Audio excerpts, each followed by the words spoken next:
بزرگان محترم، برادران اسلام،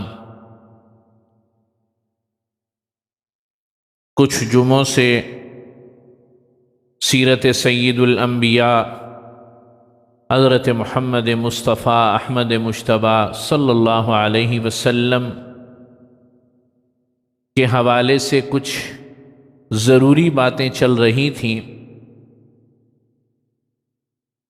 باوجود اس کے کہ میرا اور آپ کا اس بات پر یقین ہے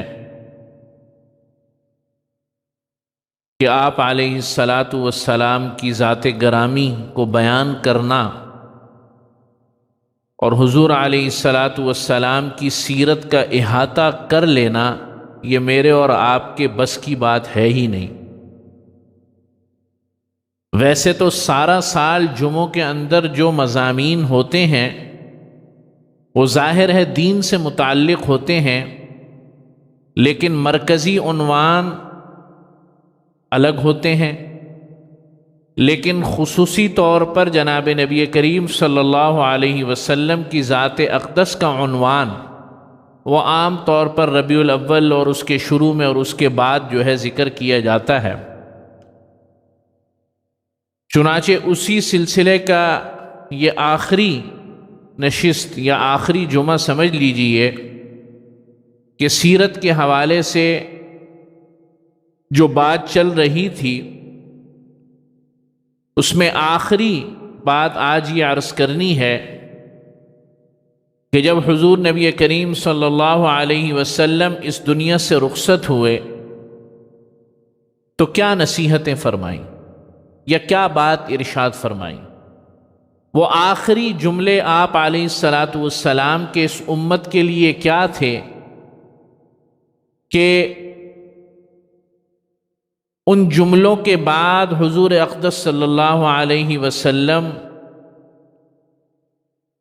اس دنیا سے لافانی دنیا سے پردہ فرما گئے اور آفتاب نبوت ہمیشہ کے لیے غروب ہو گیا۔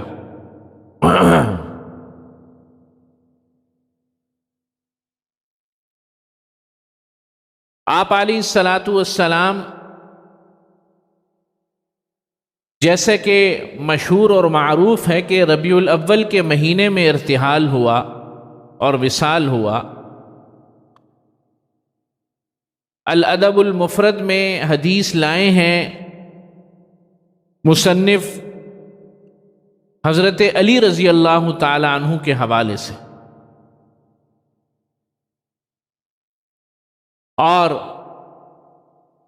حدیث آتی ہے کہ آپ علیہ الصلاۃ والسلام نے ارشاد فرمایا حضرت علی رضی اللہ تعالی عنہ سے کہ ایتینی بطبق اکتب فیہ ما لا تضل امتی، کہ میرے پاس تم ایک جو ہے تھال لے آؤ، میں تمہیں کوئی ایسی بات لکھ کر دے دوں گا اکتب فیہ کہ ما لا تضل امتی، کہ اس کے بعد میری امت گمراہ نہیں ہوگی۔ آپ توجہ سے سن رہے؟ حضرت علی فرماتے فخشیت ان یسبقنی، حضرت علی فرماتے ہیں کہ مجھے ڈر لگا، اندیشہ ہوا، کیونکہ یہ آپ علیہ الصلاۃ والسلام کی حیات مبارکہ کا آخری دن تھا، طبیعت بہت زیادہ خراب تھی، نقاہت بہت زیادہ تھی، تو حضرت علی فرماتے ہیں مجھے یہ ڈر ہوا کہ کیونکہ حضور علیہ الصلاۃ والسلام کا سر مبارک آگے حدیث میں آ رہا ہے وہ حضرت علی رضی اللہ تعالی عنہ کی باہوں اور یہ جو ہے نا ران اس کے درمیان تھا ایسے۔ تو حضرت علی فرماتے ہیں جب حضور نے بات ارشاد فرمائی تو مجھے دو چیزیں مانی ہوئیں، فخشیت ان یسبقنی، کہ میں اس طرح نکلوں گا چھوڑ کر تو آپ علیہ الصلاۃ والسلام کو تکلیف بھی ہوگی، اس وقت وہ میری ان بازوؤں میں ہیں اور رانوں کے درمیان ان کا سر مبارک ہے، اور مجھے یہ بھی اندیشہ تھا کہ میں ادھر ادھر ہوا آپ علیہ الصلاۃ والسلام کی روح ہی پرواز نہ کر جائے۔ فخشیت ان یسبقنی، تو میں نے کہا انی لاحفظ من ذراعی الصحیفہ، یا رسول اللہ آپ مجھے ارشاد فرما دیجئے، میں اس کو لکھ لوں گا، میں خود اس کو لکھ لوں گا۔ آگے وہ بات ارشاد فرمائی وَكَانَ رَأْسُهُ بَيْنَ ذِرَاعِهِ وَعُزْدِي، کہ آپ علیہ الصلاۃ والسلام کا جو سر مبارک تھا وہ میرے بازو اور ران کے درمیان تھا۔ تو حضور علیہ الصلاۃ والسلام نے کیا بات ارشاد فرمائی؟ یہ بات ہے، یہ آخری جملے ہیں۔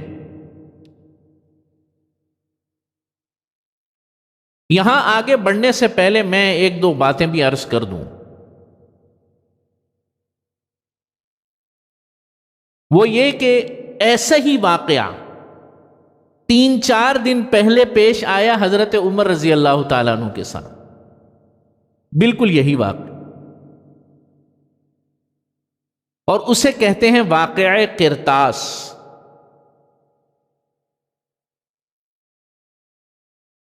ایک مکتب فکر نے اس واقعے پر وہ ڈھنڈورا پیٹا، وہ بہتان تراشی کی کہ الامان والحفیظ، کہ نبی کریم، بخاری میں واقعہ آیا، میں مفہوماً عرض کر رہا ہوں کہ نبی کریم صلی اللہ علیہ وسلم نے کہا، آپ علیہ الصلاۃ والسلام نقاہت کے عالم میں تھے۔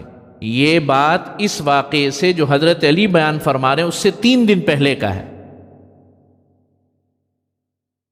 تو حضور علیہ الصلاۃ والسلام نے فرمایا کہ تم مجھے کاغذ یا قلم وغیرہ لے آؤ تو میں تمہیں کچھ لکھ دوں گا۔ الفاظ بھی یہی، ما لا تضل امتی، کہ میری امت گمراہ نہیں ہوگی۔ حضرت عمر رضی اللہ تعالی عنہ نے فرمایا کہ ہمارے لیے قرآن مجید یا رسول اللہ کافی ہے۔ کیا ہے؟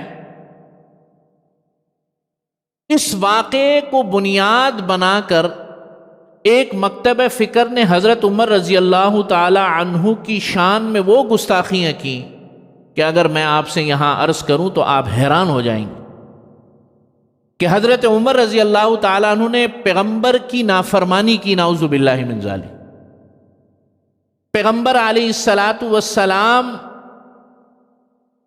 کو انکار کیا، دین اور شریعت کے ایک حکم جو نبی کریم صلی اللہ علیہ وسلم لکھوانا چاہتے تھے اس سے منع فرما دیا، یہ پروپیگنڈا کیا اور یہ ایک فضا بنائی، اور کیا دنیا کے اطراف و اکناف میں اس بات کو پھیلایا، اور اس کا نام واقعہ قرطاس۔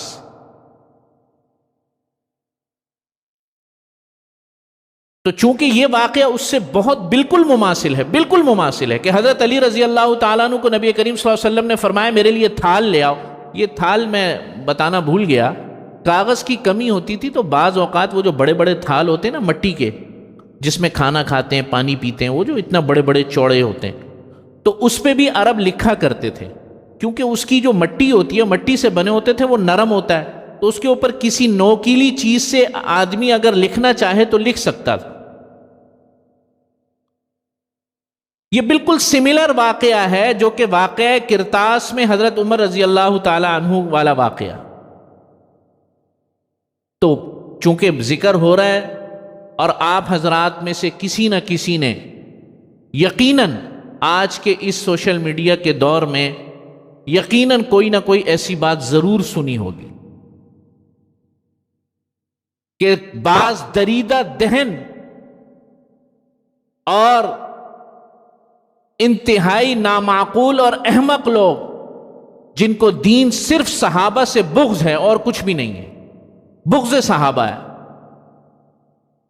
تو میں نے کہا کہ یہ چونکہ اصل موضوع تو دوسرا ہے، لیکن ضروری معلوم ہوتا ہے کہ یہاں تصریح فرما دی جائے کہ پہلی بات تو یہ 2 باتیں سمجھ لیں، 2 باتیں کیا کر لیں، سمجھ لیں۔ کوئی نبی اس وقت تک اس دنیا سے پرواز نہیں کرتا، رخصت نہیں ہوتا، کوئی نبی، جب تک وہ دین کے بنیادی اور فروعی اور اصولی تمام کے تمام احکامات امت تک پہنچا نہ دیں۔ آپ سمجھ میں آ رہی ہے آپ کو بات؟ اگر کوئی نبی اس طرح کرے تو وہ اس امانت میں خیانت کا مرتکب ہوتا ہے. کوئی نبی اگر اللہ کی بتائی ہوئی بات کو امت تک نہ پہنچائے وہ منصب نبوت کے اندر خیانت کا مرتکب ہوتا ہے، جو کہ آج تک کبھی کوئی نبی نہیں ہوا. کوئی نبی نہیں ہوا. 1,24,000 انبیاء میں سے کوئی نبی ایسا نہیں گزرا کہ جس کو اللہ نے جو بات ارشاد فرمائی اگر وہ دین کے اصول اور دین کی بنیادی احکامات میں سے تھی یا فروعی احکامات میں سے تھی، اس نبی نے اس امت تک نہ پہنچائی ہو. یہ اس کے فرائض منصبی میں داخل ہے. وہ نبی ہی اسی لیے ہے، اس کو رسالت ملی ہی اسی لیے چیے جائے کہ پیغمبر مصطفیٰ صلی اللہ علیہ وسلم. تو ایک بات تو یہ طے ہو گئی کہ اگر آپ علیہ الصلاۃ والسلام حضرت عمر فاروق کو یا حضرت علی رضی اللہ تعالیٰ عنہ کو کوئی ایسی بات ارشاد فرما رہے ہوتے کہ جو نئی نئی وحی آئی ہے اور اس امت تک وہ بات نہیں پہنچی، تو نبی کریم صلی اللہ علیہ وسلم کبھی بھی اس بات کو بتائے بغیر اس دنیا سے پردہ نہ فرماتے. کبھی بھی. آپ کو یہ پورا مقدمہ سمجھ میں آیا جو میں نے کہا؟ ایک دفعہ پھر کہہ دوں، یہ بڑی اہم بات ہے کہ اگر دین کی کوئی ایسی بات تھی جو رہ گئی تھی نعوذ باللہ من ذالک، اور پیغمبر علیہ الصلاۃ والسلام نے اس بات کو اس امت تک پہنچانا تھا، اگر ابو بکر نے، عمر نے، فاروق نے اور عثمان نے یا علی رضی اللہ عنہم نے اگر وقتی طور پر اس کو لکھنے سے انکار بھی کیا تو نبی علیہ الصلاۃ والسلام پھر بھی اس امت کو ضرور بتا کر جاتے. معلوم ہوا کہ آپ علیہ الصلاۃ والسلام نے جو بات ارشاد فرمانی تھی وہ تاکید کے طور پر کوئی بات ارشاد فرمانی تھی. یہ اعتراض کرنا اور یہ من گھڑت بات پیدا کرنا کہ واقعہ کرتاس کے اندر حضرت آپ صلی اللہ علیہ وسلم کو حضرت علی کی خلافت کا لکھوانا تھا اور حضرت عمر نے نعوذ باللہ منع کیا، یہ من گھڑت بات ہے. اگر یہ بات اصول دین میں سے ہوتی کہ حضرت علی کی خلافت کو نبی کریم صلی اللہ علیہ وسلم نے اعلان کر کے جانا ہے، آپ علیہ الصلاۃ والسلام اس دنیا سے رحلت فرماتے ہی نہ جب تک علی کی خلافت کا اعلان نہ فرما دیتے. احمقانہ باتیں صرف اور صرف صحابہ اکرام رضوان اللہ علیہم اجمعین کے لیے بغض پیدا کرنا. بات لمبی ہو گئی. یہ ایک بات چونکہ آ رہی تھی، آپ کو ایک اور واقعہ بھی بتاتا ہوں. چلیں بات چھڑی گئی تو صلح حدیبیہ کا مشہور واقعہ ہے. آپ حضرات نے سنا ہوگا کہ جب ایگریمنٹ ہونے لگا صلح حدیبیہ کا، اس کو لکھ کون رہا تھا؟ کون لکھ رہا تھا اس کو؟ کسی کو پتہ ہے؟ حضرت علی رضی اللہ تعالیٰ عنہ لکھ رہے تھے نا. تو انہوں نے کہا جب ایگریمنٹ لکھنے لگے نا تو حضور نے لکھوایا ہذا من محمد رسول اللہ صلی اللہ علیہ وسلم. تو مکے کے قریش نے کہا یہی تو سارا پھڈا ہے، یہ رسول اللہ کو مٹاؤ. اگر آپ کو رسول اللہ مانتے تو یہ سارے پھڈے تھوڑی ہو رہے ہوتے. آپ کو تو رسول اللہ ہم مانتے ہی نہیں ہیں. نبی کریم صلی اللہ علیہ وسلم نے فرمایا علی رسول اللہ کو کاٹ دو. حضرت علی نے فرمایا میں نہیں کاٹوں گا. بولو. حضور نے فرمایا علی محمد رہنے دو، محمد ابن عبداللہ، رسول اللہ کے لفظ کو کیا کر دو؟ کاٹ دو. حضرت علی نے فرمایا رسول اللہ میں نہیں کاٹوں گا، میں کاٹ ہی نہیں سکتا، میری جرت ہی نہیں. چنانچہ حضرت علی رضی آپ علیہ الصلاۃ والسلام نے حضرت علی سے قلم لے کے خود رسول اللہ کو کیا کر دیا؟ کاٹ. وہاں بھی کس نے انکار کیا؟ نہیں کیا. کیا دین میں کوئی فرق پیدا ہو گیا؟ حضرت علی کو تحمل نہیں تھا. اسی طرح حضرت عمر فاروق کو تحمل نہیں تھا کہ پیغمبر کو اس تکلیف میں ہمارے لیے قرآن مجید اتر گیا الیوم اکملت لکم دینکم واتممت علیکم، آج ہم نے دین کو مکمل کر دیا. واتممت علیکم نعمتی، اپنی نعمتوں کو تمام کر دیا. حضرت علی رضی اللہ تعالیٰ عنہ کی گود میں سر مبارک ہے نبی کریم صلی اللہ علیہ وسلم کا. حضور فرما رہے ہیں آپ فرما رہے ہیں یا رسول اللہ کہہ دیجئے میں خود لکھ لوں گا، پہنچا دوں گا. آپ کو اس تکلیف کی حالت میں چھوڑ نہیں سکتے. یہ گمان اور یہ چیز وہی سمجھ سکتا ہے جنہوں نے صحابہ کی زندگی کو پڑھا ہو. صحابہ تو حضور کی ایک ایک مسکراہٹ کو دیکھ کر جیتے تھے. آپ صلی اللہ علیہ وسلم کی ایک ایک نظر کے بدلے میں جانیں قربان کر دینے والے تھے. خیر یہ واقعہ ہوا تو آگے جو آپ علیہ الصلوۃ والسلام نے ارشاد فرمایا یوسی الصلاۃ والزکات.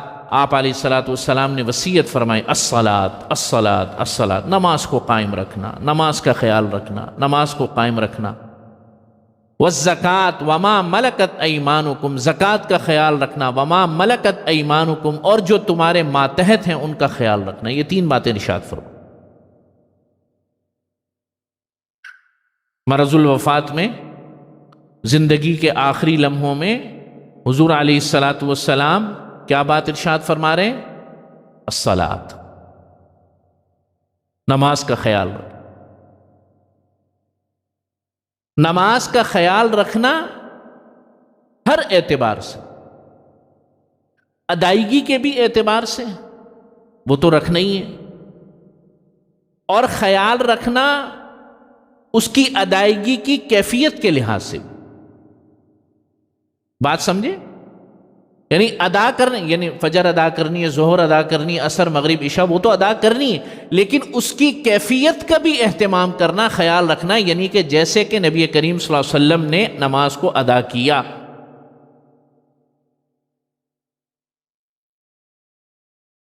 اس کی بنیادی شرائط کو پورا کرنا، حتی المقدور باجماعت نماز ادا کرنے کی کوشش کرنا، صفوں کے سیدھے کرنے کا اہتمام کرنا، مل مل کر کھڑے ہونے کا اہتمام کرنا. اور میں بہت زیادہ تاکید کرتا ہوں کہ آج کل لوگ بہت زیادہ فاصلہ دے کر کھڑے ہونے شروع ہو گئے ہیں. پہلے ایسا نہیں تھا. یہ کووڈ کے بعد جب سے فاصلہ کرایا اس میں شاید عادت پڑ گئی، اب لوگ اس طریقے سے کندھے جوڑ کر کھڑے نہیں ہوتے. حضور علیہ الصلوۃ والسلام کأنما یسوی بہ القداح، صحابہ فرماتے ہیں حضور ہماری صفوں کو ایسے سیدھا فرماتے تھے گویا یہ کہ تیر رکھ کر اس صف پر سیدھا کرنا ہو. تیر ہوتا ہے نا، تیر کا بالکل سیدھا ہونا ضروری ہے. اگر تھوڑا سا بھی ٹیڑھپن ہوگا ٹارگٹ تک پہنچے گا نہیں، اتنا سیدھا ہوتا ہے. تو صحابہ فرماتے ہیں حضور گویا یہ کہ ہماری صفوں کو ایسے سیدھا فرماتے تھے جیسے اس صف کے اوپر حضور نے تیر کو سیدھا کرنا ہے. بہت زیادہ غفلت کرنے لگے ہیں لوگ، بہت زیادہ غفلت کرنے لگے. صف بندی کا اہتمام ختم ہو رہا ہے. درمیان سے صف بنانی چاہیے، درمیان سے صف بناؤ. جب پیچھے سے لوگ آ رہے ہیں وہ خود دیکھیں کہ صف برابری کے ساتھ دونوں اطراف میں پھیل رہی ہے یا نہیں پھیل رہی. دائیں اور بائیں دونوں اطراف میں برابری سے اس صف کو پھیلنا چاہیے. یہ نماز ہو رہی ہے، نماز کا اہتمام ہونا چاہیے. پیچھے سے کوئی آیا، صف مکمل ہو گئی، پیچھے سے آ کے کوئی کہیں بھی کھڑا ہو گیا، ادھر کھڑا ہو گیا ادھر کھڑا ہو گیا، بول بول کے تھک گئے. بھائی درمیان سے صف بناؤ. یہ جو الفاظ بولے جاتے ہیں یہ بیکار کے الفاظ تھوڑی ہیں. درمیان سے صف بناؤ اور پھر صف کو جو ہے دونوں اطراف میں لے کر جاؤ. یا تو ادھر جا رہی ہوگی یا بالکل ادھر جا رہی ہوگی، کوئی نظم ہی نہیں. اور بیچ میں بالکل ایک ایک ہاتھ کا فاصلہ ہونے لگ گیا ہے. سخت وعیدات آئی ہیں نبی کریم صلی اللہ علیہ وسلم کی صف بندی کے سلسلے میں. اور جو لوگ مصلی لے کر آتے ہیں، اب اگلا بندہ جو ہے وہ تذبذب کا شکار ہے کہ یار یہ اس کا اپنا مصلی ہے، میں چڑھ جاؤں گا. اگر اس کو خود چاہیے کہ وہ اپنے دونوں اطراف سے لوگوں کو قریب کرے اگر کسی کو جھجک محسوس ہو رہی ہے. ورنہ الحمدللہ مسجد کے ہمارے جو قالین ہے یا جو بھی چیزیں وہ پاک ہیں، صاف ہیں. روزانہ کی بنیاد پر صفائی ہے، کوئی ناپاکی نہیں.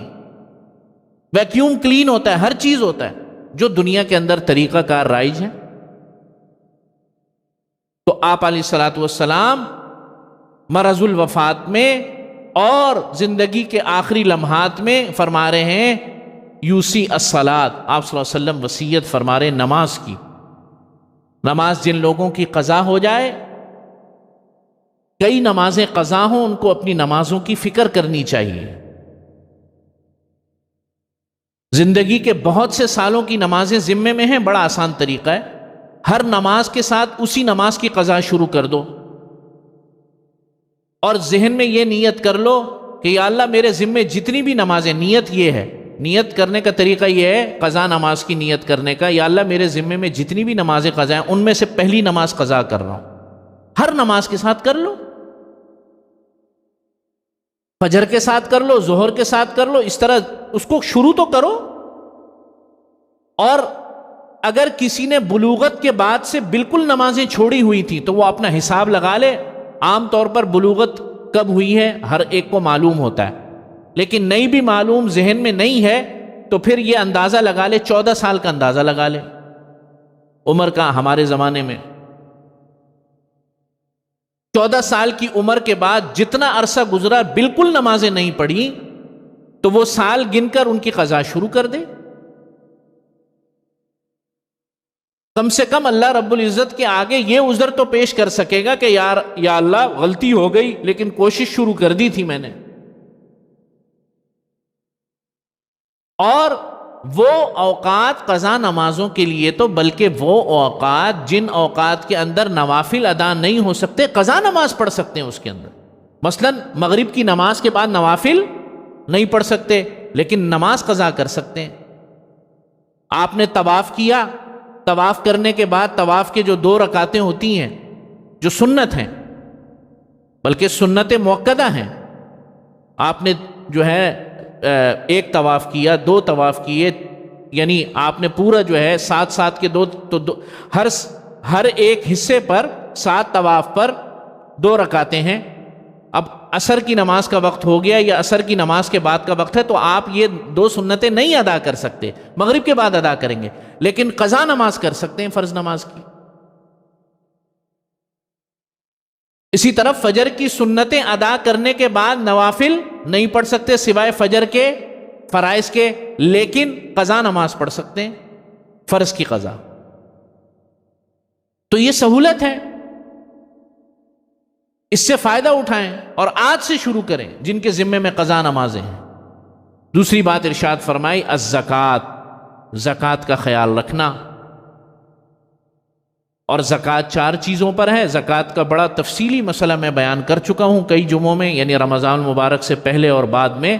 4 چیزوں پر زکات ہے بس: مال تجارت، کیش پر، سونا اور چاندی پر، اور وہ تمام کی تمام اشیاء جن کی آدمی تجارت کرتا ہے، ان 4 چیزوں پر زکات ہے. اور کھیتی باڑی بھی ہے، لیکن چونکہ وہ مجمع نہیں بیٹھا ہوا یہاں، میں اس مسئلے کو بیان نہیں کروں گا. 4 چیزوں پر زکات ہے. اور آخری بات جو نبی کریم صلی اللہ علیہ وسلم نے ارشاد فرمائی، وَمَا مَلَكَتْ أَيْمَانُكُمْ، اپنے ماتحتوں کا خیال رکھنا. اپنے ماتحتوں کا خیال رکھنا. پرانے وقتوں کے اندر غلام اور باندیاں ہوا کرتی تھی، ان کا دور تو ختم ہو گیا. حضرت مفتی شفیع صاحب رحمۃ اللہ علیہ نے ایک جگہ لکھا ہے معارف القرآن میں کہ موجودہ دور کے اندر آپ کے گھروں میں کام کرنے والے افراد جو نوکر کہلاتے ہیں وہ اسی کے تحت داخل ہیں. حسن سلوک کرنا، ان کے ساتھ انصاف کا معاملہ کرنا، ان کو بے جا تنگ نہ کرنا. یہاں ایسے ایسے بے شرم بھی ہیں، میں بہت سخت زبان استعمال کر رہا ہوں لیکن معاملہ ایسا ہے، کئی لوگ ملتے ہیں کہتے ہیں جی مالک نماز پڑھنے کی اجازت نہیں دیتا. میں نے کہا مسجد میں نہیں دیتا، گھر پہ نہیں دیتا. کہتے گھر پہ بھی نہیں دیتا، کیا کریں؟ میں نے کہا یار اگر ممکن ہو تو آپ گھر میں اگر جماعت کرا سکتے ہو، بہرحال نماز چھوڑنا تو جائز نہیں ہے. اگر جماعت کی نماز سے منع کرتا ہے تو آپ کوشش کریں 4-5 نوکر مل کے جماعت وہیں ادا کر لیا کریں گھر کے اندر. بہرحال جمعہ تو پھر بھی مسجد میں ہی ہونا ہے. ان لوگوں کو اللہ سے ڈرنا چاہیے. ان لوگوں کو اللہ سے خوف کرنا چاہیے۔ ایک موقع پر نبی کریم صلی اللہ علیہ وسلم گزر رہے تھے، حضرت ابو ذر غفاری رضی اللہ تعالیٰ عنہ اپنے ایک غلام کو ڈانٹ رہے تھے بہت زیادہ، اور اپنے غلام کو ڈانٹ رہے تھے تو آپ علیہ الصلوۃ والسلام نے فرمایا، ابو ذر، اللہ تجھ پر اس سے زیادہ قادر ہے جتنا تو اس پر قادر ہے۔ یعنی ابو ذر، یہ جو تو ڈانٹ ڈپٹ اتنی زیادہ کر رہا ہے، اللہ غصے پر تجھ پر غصہ کرنے کے لیے بہت زیادہ قادر ہے، جتنا تو اس پر قدرت رکھ رہا ہے نا، اللہ تعالیٰ تجھ پر اس سے زیادہ قدرت رکھتا ہے۔ حضرت ابو مسعود انصاری رضی اللہ تعالیٰ عنہ کا ایک غلام تھا، حبشی، کالے رنگ کا ہوتے ہیں حبشی، تو حضرت ابو مسعود اس کو ڈانٹ رہے تھے اور ڈانٹتے ڈانٹتے ایک بڑا سخت جملہ کہہ دیا، یعنی وہ حبشی کالے ہونے کے حوالے سے نبی کریم صلی اللہ علیہ وسلم نے سنا، فرمایا انک فی الجاہلیہ، ابو مسعود تو جہالت میں رہتا ہے، تیرے اندر جہالت کی بو اور ابھی تک نہیں گئی۔ یعنی جہالت کے اندر یہ باتیں کی جاتی تھی، کون کالا ہے، کون سفید ہے، کون پیلا ہے، جب میں آ گیا تو یہ چیزیں ختم ہو گئیں، اس طرح نہ کرو۔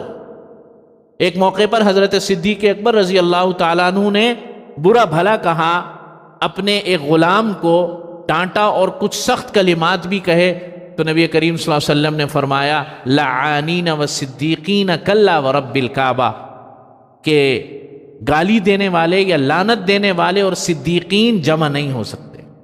حضرت ابوبکر صدیق کو فرمایا کہ تم اتنی سخت بات کر رہے ہو، تم تو صدیق ہو، تم اور گالی دینے والے کیسے جمع ہو سکتے ہو؟ تو بھائی بہت زیادہ احتیاط کی ضرورت ہے، اور اپنے ماتحتوں کے ساتھ بہت زیادہ، ہمارے ان بنگلوں کے اندر اور ہمارے اس ماحول کے اندر بہت زیادہ احتیاط کی ضرورت ہے۔ اپنے ماتحتوں کے ساتھ کوشش کریں کہ ان کے حقوق پورے کے پورے ادا کریں، بلکہ حق سے زیادہ دینے کی کوشش کریں۔ اللہ سے دعا ہے توفیق عمل نصیب فرمائے، وآخر دعوانا الحمدللہ رب العالمین۔